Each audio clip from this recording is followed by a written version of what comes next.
The way water flows from mountains to rivers is through a watershed in the shape of a tree.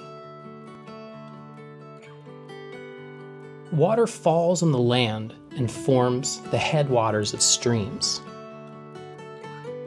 These streams come together with other streams and combine to form creeks and eventually rivers in the trunk of the tree. When those rivers meet the ocean, they spread back out like roots or estuaries enter a water body. It's important to understand where your site is located on this watershed tree. If you're located by a major river at the trunk of the tree, then you have a lot of land above you, with possibly large amounts of water draining off that land and soils being deposited in the valley bottoms.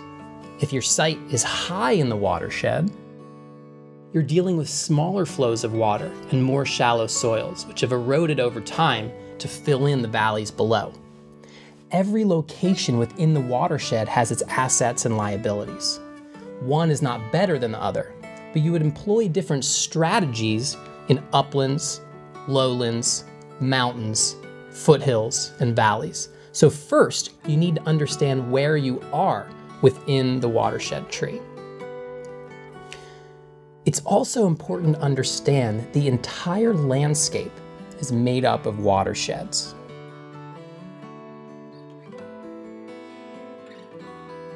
The ridges and high spots divide watersheds, and each watershed becomes a unit of management. This is because what happens in the upper part of the watershed affects what happens down below. The parts of the watershed are connected because water runs from the top to the bottom. So what happens upstream has consequences downstream. For example, if you collect water up here, then you can use gravity to feed it anywhere down below. If you remove all the vegetation up here, then soil and water will quickly cascade off the land. It could cause flooding down below. So it's really important to understand where you are located within the watershed tree when you're taking the time to figure out where you are and what forces are working on your site. Your design should unfold effortlessly.